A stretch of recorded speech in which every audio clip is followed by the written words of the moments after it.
UFC Charlotte just recently wrapped up, and I'm going to recap the entire card. In the main event, Jailton Almeida made easy work of Jairzinho Rozenstruik with the first round rear naked choke. Awesome moments throughout. Also, the underdog lock hit with Bryan Battle getting a 14-second knockout at home in Charlotte. It was a lot of fun. Make sure you guys smash the likes if you're new. Subscribe to the channel. Let's start it off first with the main event. Jailton Almeida put on the showcase and proved that if you go to the floor with him at heavyweight, you're a dead man. You're getting bullied. You're probably getting strangled. He can ground and pound fighters too, and those guys are good grapplers. But strikers, beware, because when Jailton takes you down, he's going to finish you by submission. If I'm in the heavyweight division and I'm a striker, this is a guy I fear. The names like Cirogan, this is a guy he worries about, because if he's put on his back, Jailton Almeida is incredibly hard to shake off, and he is super patient from top position. Like you saw him control Rozenstruik for most of the fight, get him towards the cage, and then ultimately lock up the finish. I think Jailton Almeida is a potential title threat in 2024. He's going to need one more before he's really in that title talk, but he's now a legitimate ranked top 10 heavyweight fighter. He called out Tai Tuivasa after the fight, and I'm going to say I like this matchup, but my concern is going to be, do the UFC want to throw Tai Tuivasa into the pit of fire, which is a person that has a significantly superior grappling game than him? We saw what happened when Tuivasa fought Sergey Spivak some years back. He got controlled and beaten up on the floor. He's lost multiple fights in a row now. Is it time to maybe give Tuivasa a little bit of an easier out instead of throwing him straight to hell? I want to look at the UFC heavyweight rankings and give you the exact opponent. Tuivasa, I would say, would be my number 2 option, and that's if the UFC is like, fuck it, Tuivasa, we're throwing you into the shitter. I also think the winner of Tom Aspinall and Marcin Tybura could be a good opponent. I know Aspinall is a prospect on the rise, a real contender on the rise, could kill one off. But are they going to give him Drago Volkov? We saw what happened when Volkov went to the floor with Aspinall, and I would say Almeida's jiu-jitsu is better. You know, looking at the rankings, realistically, the guy is probably Tai Tuivasa for him next. And it sucks for Tai, but if you're number 6 in the world, you got to fight the, guy coming up who's looking to take that number. Jailton called him out. I think the UFC probably makes that happen. So I'd say thumbs up. Fuck it. Let's do Tai Tuivasa and Jailton. For Jairzinho, we got to do Derek Lewis. We need to make this fight before one of them retires, specifically Derek Lewis. Jairzinho's striking is off the charts. Huge power. I know Derek Lewis has looked awful in recent fights, but him and Jairzinho is striking battle. Heavy-handed savages throwing down. I want to see it. So Jailton Almeida versus, I feel like Tai Tuivasa makes the most sense. And then I think Jairzinho Rozenstruik, because let's be honest, his striking is always dangerous. He got beaten on the ground. We're expecting him. Jailton needed one takedown and the fight was finished. We knew this was going to happen if it went to the floor. I called sub. Everybody called sub. Majority of people did. Huge favorite, minus 500. Showcase fight. Jairzinho now, give him a fun fight. He deserves one after being thrown to hell with Jailton. Derek Lewis, battle of strikers. Make that fight for him. Give him a more favorable matchup, and I think Jairzinho could thrive in that matchup. So, Jailton with a huge win. Fun-ass main event, and heavyweight's got a scary jiu-jitsu practitioner. I'd say heavyweight Habib is what Jailton Almeida is. Co-main event, Johnny Walker outpointed Anthony Smith and hurt him several times throughout the fight. Beat the fuck out of that leg. Those Johnny Walker kicks were insane. His fighting from distance was on point. Anthony Smith could not close the gap. Really wasn't able to get takedowns off besides early in that first round. Johnny Walker had Anthony Smith super hurt in the first round too. His leg was mad swollen towards the end because Johnny Walker just kicked the fuck out of it. 30 plus low kicks. Just rip, rip, rip. Anthony Smith couldn't stop him. He got picked apart. And after the fight, it looked like Anthony Smith was going to retire because he took his gloves off. But then they didn't give him a post-fight interview. So I have no idea. Maybe he's retiring. Maybe he's got one more. I'm disappointed they didn't give him the post-fight interview inside of the cage. But that's just how the fight game goes sometimes. But it seems like imminent retirement for Lionheart Smith, unfortunately. He's had a great run. We'll find out for sure, though. Maybe he changed his mind. Johnny Walker on the opposite side has the biggest win of his career. He's now a breakout star again at heavyweight and deserves a number one contender fight. And I'm going to say, this is the name I've been talking about all week. Johnny Walker, Alex Pereira. If the rumors are true, and Pereira confirmed it, but I know he's been going back and forth with Adesanya a bit. If Pereira decides, hey, I want to go to the light heavyweight division, Johnny Walker and Pereira in Brazil is a mega fight. Two of the most savage and entertaining strikers in the game facing off. I'm double thumbs up for that matchup. I think that's the one we have to see next if Pereira is serious about moving up. Why wouldn't he be? Because the UFC already said Duplessis Whitaker winner is next for Adesanya. So they seem to want Alex Pereira to move up to 205 pounds, keep Izzy safe at 185, and let's say, what if Pereira knocked him out? Fucking kills the Adesanya hype. They're moving him up. Pereira's going to 205. He needs a fight before he ever fights for the title. Johnny Walker Pereira is the number one contender fight because both guys will bring in eyes, and the winner of that fight is a draw in a pay-per-view fight against either Jamal Hill or Jiří Procházka. Can you imagine Johnny Walker versus Jiří Procházka? Could you imagine Alex Pereira versus Jamal Hill? Could you imagine it flipped, even Alex Pereira, Jiří Procházka, Johnny Walker, Jamal Hill too? I don't think people would complain too much at that if Johnny Walker gets another win and he beats an Alex Pereira. So in my opinion now, Johnny Walker is in the biggest position of his career, and the fight is Alex Pereira. The UFC needs to capitalize on this Brazil versus Brazil matchup of excellent strikers and fun styles. And I'll tell you this, I don't think Johnny Walker is a dead man in that fight. He's very live. He's longer than Alex Pereira, naturally bigger, more used to mixed martial arts, and he's going to have a grappling advantage and might surprise everybody by taking Pereira to the ground and strangling him. So Johnny Walker, epic win, huge for his career. Very happy, very happy. Good pick, too. Ian Machado-Garry showcase over Daniel Rodriguez, high kick, and then follow-up ground and pound. Early, D-Rod was, trying to crack him a bit, was looking to close distance, but Machado-Garry was too quick, was sniping him with shots, hit him with better punches, and then the high kick that hurts Rodriguez, and then the follow-up to finish. I was not an Ian Garry believer until this point, because the way that he put Daniel Rodriguez out was so impressive. This is a guy that's known for being incredibly durable, and Garry got him out of there in the first round. Time to put some respect on his name by me. After the fight, he calls out Neil Magny. If timelines work out, I think that the Neil Magny fight could be next up. I want to double check, though, because I think Neil Magny, I might be wrong, though. He might not have a fight booked, but I swear I thought that he had a fight booked. Let's see if Neil Magny has anything booked. Yes, he's fighting Philly Fresh Phil Rowe. Assuming Neil Magny, which I do think he's going to, beats Phil Rowe, I think Ian Garry versus Neil Magny could be a pretty dope fight to really showcase Ian Garry to, even a wider audience of fans. I mean, this fight was pretty big opportunity on ABC, and he showcased himself well. The Irish got somebody to watch. Daniel Rodriguez, tough loss. I think he's got to regroup and take about 8 months off.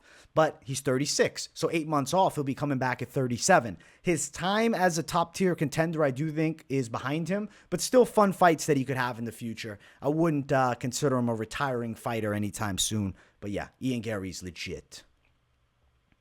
Carlos Ulberg makes easy work of Ihor Potieria, catches him with the check hook, drops him. It's just done, lights out. Fight was over. Follow-up ground and pound. Ulberg walks away, and then Keith Peterson stopped it because Potieria didn't know what the hell was going on. The striking skill set differential was off the charts. Carlos Ulberg, Black Jag, he's gotten so comfortable in the cage. He's sniping out all these guys. He's got a level above in his stand-up game over these more typical lower-end MMA strikers that you'll see. Granted, not lower-end, but unranked opposition.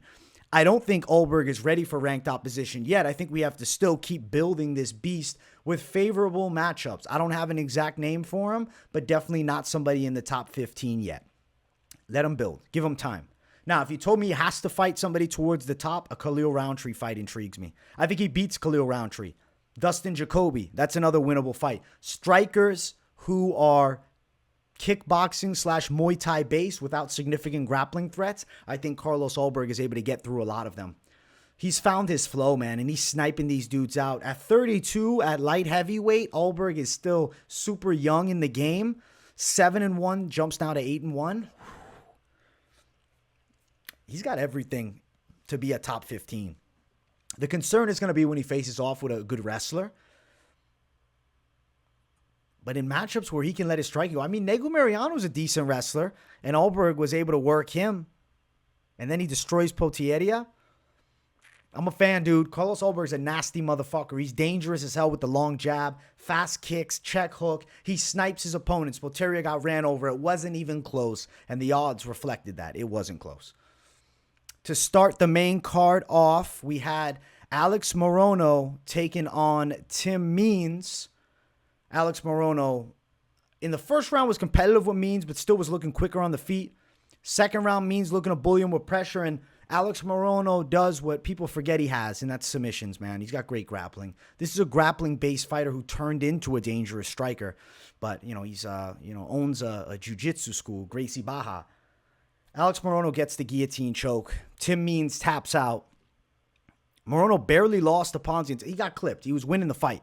Now you beat Tim Means. Dude, Morono is just one of those guys that's always teetering towards the top 15. Dirty Bird at 39, probably past his best days. But you look at his last fight, it was a split decision with Max Griffin. Morono gets a finish off by submission, too. That's pretty impressive. I'm a fan of Alex Morono's style. Fan-friendly as fuck. Good attitude. Very likable guy. 23-8 record. Morono quietly has built his way up the rankings, and he's beating pretty legit dudes. So shout out to Alex Morono, because it was a good performance. Beating up Tim Means, getting the submission off on him. Good shit, Morono. Featured prelim of the night, it was Matt Brown and Court McGee. Matt Brown made easy work of Court McGee. McGee was trying to pressure against the cage and wrestle, which, that is kind of Court McGee's game. Pressure grind. Embrace the grind, really, I should say. A little bit of boxing, but mostly cage pressure, control on the ground. Matt Brown sniped him with a right hand and flattened him. I said this before the fight. I don't know about Court McGee's chin after the Jeremiah Wells knockout, and Matt Brown landed a tremendous punch. Boom. Done. Straight shot. Court McGee was finished. I think the chin might be gone. He's taken, a good amount of fights, dude. 21-12. And he's taken now 2 back-to-back KO losses. Now, I know Matt Brown's older, but he's still scrapping against everybody you throw him. At 42, Matt Brown's an ageless wonder. We got to give him another dope fight. Matt Brown is a fan-favorite style and always has been. And at 42 years of age, beats a guy like Court McGee as impressively as he does. Just give him fun fights, though. I mean, you don't got to throw him to an up-and-coming contender. Give him somebody that's going to bring the fire with him, and they throw down in absolute violent warfare. I don't know the exact name. The UFC makes the best calls on that. Outside of the ranking guys, it's tricky to match them up. But ultimately, Matt Brown is a main card opener on a pay-per-view even. That's how entertaining Matt Brown is. But especially like a featured prelim, I want to see more dope fights from Matt. Knockout win, underdog, gets it done by KO, my official call too. So I sniped out this one. I was hype as fuck. Because Matt Brown at 42 looks just as good as he did 3-4 years ago. Maybe even better. His fight IQ is maybe even better. He's sniping dudes out and getting finishes. He's a violent motherfucker. Good shit, Matt Brown. Karl Williams and Chase Sherman threw down. Karl Williams had moments where he was getting touched up, his leg was getting destroyed, but ultimately earns a unanimous decision win over the Vanilla Gorilla Chase Sherman. I didn't have huge faith that he would get the finish, and he didn't. He actually was forced into a lot of striking with Sherman. I gotta say, Karl Williams got a decent long jab. Pretty good from distance. Timed shots okay, but sometimes just way too far out. Couldn't really bully Chase Sherman in this fight, but 9-1, you're taking on a guy 16-12 who's fought pretty much everybody. Karl Williams, in my opinion, is not a menacing force at heavyweight, to be 100% real.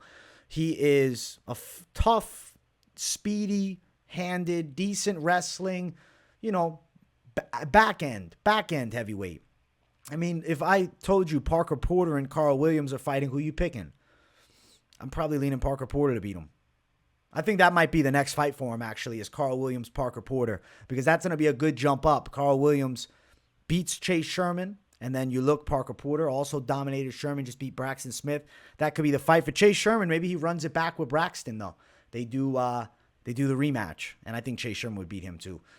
Sherman's still tough as fuck. It's just doesn't have great wrestling, not super quick with his punching. He has good low kicks, but doesn't, seem to be causing stoppages.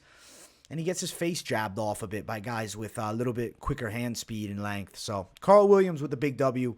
Not super impressive, but a clean win nonetheless. Douglas Silva, Andrade, Cody Stamann.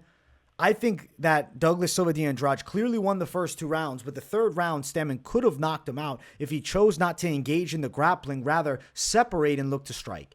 Instead, he grinds out the fight from top thinking, oh, I'm going to fucking win this decision. And then after he's pissed, he was clearly down the first 2. I was shocked that he was even freaking out. I'm like, he wasn't like freaking out for him. You could tell he was visibly upset. Like, how did I lose? You finished the fight strong, and he had the biggest moments in the fight, but we're not in one championship. The fight is scored round by round, not as a whole. Yes, Cody Stamann had the biggest moments in the fight. Yes, Cody Stamann really had Douglas Silva de Andrade out of there. If he would have separated and struck, I think he could have got the knockout. But he wanted to control from ground, keep a safer position, and he ultimately cost himself a decision. Silva de Andrade, savage dog, looked out of it in the third round, but still pulls it off by winning those first 2. And he was landing the bigger shots, more versatility with his striking attack, wide shots, kicks, elbows, spinning kicks, whereas Stamann is mostly looking to box, low kick, and look for takedowns. I will say, first round of this fight, the ref fucked Stamann. That referee had no idea what he was doing. He shouldn't be reffing the UFC level of fights. He should be doing regional or even amateur MMA because he needs some tune-up, okay? You look at this, stand up. Cody Stamann was kicked in the face by an up kick. The referee separates, gives a warning to Douglas Silva de Andrade, and then stands them up. Cody Stamann was in a near dominant position with north-south. So now he gets up kicked in the face, you give a warning, and you don't give position. Get the fuck out of here. That ref is terrible. He should never referee another fight. Done. Get the fuck out. Those are flaws that change results of fights. It is what it is that the pick went wrong. You guys know I picked Stamann, but I'm not even upset about that. I'm happy for you guys to catch the dog. It don't matter. As far as fair combat, you upkick me in the face and now you're rewarded? Okay, take a point. You can stand them up. All right, I'm not going to argue that. But you don't take a point and then you don't reset the position? Fucked. Absolutely horrible. That referee should be ashamed of himself. And ultimately, Cody Stamann, I understand he'll be upset after that unfortunate sequence of events. The fight game keeps moving. Bounce back from it. I'm sorry. This is the game. Referees making stupid calls, costing people thousands of dollars. But that's the game. Respect to Douglas Silva de Andrade. He's tough as fuck, and he weathered a storm. He fought hard. He was hurt, and he still fucking kept swinging at the end. But Cody Stamann kind of got fucked in that first round. Regardless of how it would have went, at least we would have known for sure. Now my question is, what if Stamann would have retained top, then lost the second, and then won the third as he did? He wins the fight by a decision. We'll never know because the referee's an idiot. Mandy, Böhm, Yeon, Kim, I'll be honest, fucking cut both of them. This was horrible. This was horrible. Yeon Kim was winning the fight. Definitely looked better than Mandy Böhm. She decides after the second round, let me illegally kick her off of me. Point deduction by referee. I'm like, are you fucking kidding me? Then throws an illegal knee strike in the third. Mandy Böhm says, I can't see my eye. It was a clean knee. It was a clean knee.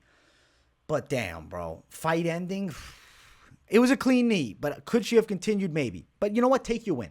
It is what it is. She gets win money from whatever the fuck.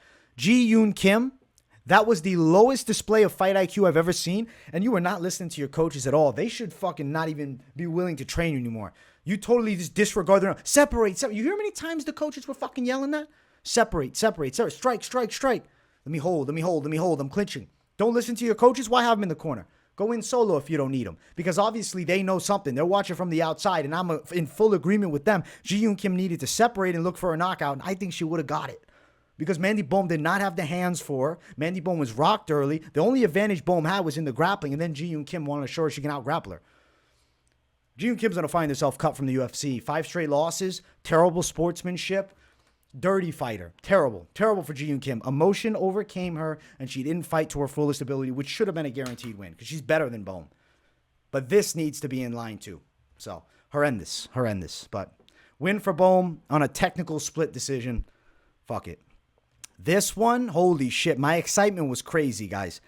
Underdog lock, Bryan Battle gets a 14-second knockout of Gabe Green. If you watch the fight companion, you saw my reaction. I like jumped up on the desk, the camera falls. I knocked the fucking bong skis over. It's broken. I gotta go buy a new one. Holy shit. What an epic moment. Overhand right. Good night, Gabe Green. Good night, Gabe Green. Bryan Battle, I never fucking doubted you, my friend. Listen, I played him.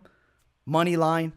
Dog lock. I should have fucking went even harder at it, but I know he missed weight, and I was like, all right, maybe that's a little bit of a concern. Let's just keep it on the safer side. Should have just went ballistic because he got a sick knockout in the first 14 seconds. Gabe Green just trying to bang with him, and Bryan Battle's at home in Charlotte. He's got the whole crowd behind him. That punch was epic and flattens Gabe. Super happy for Bryan Battle. He's such a likable guy. He's like our new Forrest Griffin. He's the new Forrest Griffin for me. He's obviously not Forrest Griffin, but like, come on. The voices sound near identical. Bryan's a good fighter, dude. He's coming together nicely at just 28, getting into his groove, getting better. Striking from range is good, but he's showing he's got knockout power, and he's not scared to sit in there with anyone. Dog lock it. Fuck yes. Bryan Battle with a 14-second KO. Made my night.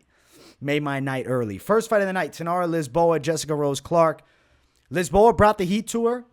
I didn't think Lisboa would have that much ground game fighting, 0-4 and 1-4 fighters recently. But she did. And Jessica Rose Clark could not really take her down, couldn't do anything striking, was losing faith in herself. Rose Clark is over that 35 mark. And I think at this point, we might have seen the best years of Rose Clark. I know she's been riddled with injuries too. And she seemed to mentally lose it at the end. And that's how she got submitted, really, towards, the last, 40 seconds of the fight. She taps out. Lisboa gets a rear naked. And Lisboa is known for the Muay Thai, not for the submission game. But she ends up getting a sub off on Jessica Rose Clark, who struggled with takedowns, had issues with the hands, was getting frustrated, was getting touched up. Lisboa is tough, man. She keeps coming forward. Can't doubt her. She fought no competition prior to this, aside from the Norma Dumont loss, and obviously a ton of Muay Thai fights. But her MMA game is actually pretty decent. Because beating Jessica Rose Clark pretty handily, even though I know Rose Clark is not top caliber, to me, it's still a pretty good UFC debut win. And then to cap it off with a finish with less than a minute left, showing that you're going for it, the UFC loves that. The stock is jumping way up. So congrats to Tainara Lisboa. As far as the picks for the night, 7 wins with 4 defeats. We lost. I did pick Jessica Rose Clark by a decision. Lisboa proved it to me. She ain't no joke. Bryan Battle, dog lock, comes through, beats Gabe Green in just 14 seconds. I had Yeon Kim. She should have won, but she lost because the fight IQ was not there. Had Cody Stamann. Douglas Silva Andrade gets the decision. Unfortunate referee moments. Still a loss nonetheless. Karl Williams beats Chase Sherman. Picked that fight, called the decision. Wasn't like crazy about fucking betting the -400 Williams. And to be honest, after the fight, you saw why. At the end, like after the weigh-ins, I was like, I didn't love how he looked. He was in a fairly competitive fight with Sherman, but he still got the deserving victory. So glad we got a W there. Dog City, Matt Brown with the knockout. Perfect call. Alex Morono with the finish. Ends up strangling Means. Super dope. Had Morono. Pick Carlos Ulberg. He gets it done over Potieria. First round knockout. Money call. I went against the grain with D-Rod, and that was a big mistake. I said I'm doubting Ian Gary till he proves otherwise, and he proved otherwise for me. No more doubting Ian Gary. I picked D-Rod, and I got fucked up. Johnny Walker, I picked him over Smith. Thought he'd get the finish off, but I'll take him cruising to a decision. And then Jailton Almeida strangles Jairzinho in the first round. Perfect prediction. I called it rear naked. Super hype about that. And also hit with the degenerate late Jailton Almeida, Johnny Walker parlay. So pretty fucking great night for me, finishing off. 1 loss, 2 loss, 3 loss, 4 loss. 7 wins with 4 defeats. Pretty solid. I'm pretty happy with that. And the underdog lock hit, and we finished real strong. The main card was money. 1, 2, 3, 4, and 1 on the main card. And the only one that didn't come through was Ian Gary. So fuck yeah. D-Rod, because Ian Gary fucked him up. And I should have known that. I should have not picked against the Irishman. Guys, UFC Charlotte brought the heat. Tomorrow, I'm bringing even more heat because I'm dropping the predictions for next week's Dern versus Hill fight card. So make sure you guys tune into that. Smash the likes here. If you're new, subscribe. Definitely let me know in the comments what you guys thought of, the week of content, the picks, the live stream fight companion, and how'd you guys do with your picks? Let me know. Much love to the people. Thank you all for tuning in, and I will see you all in the next one. Peace, everyone.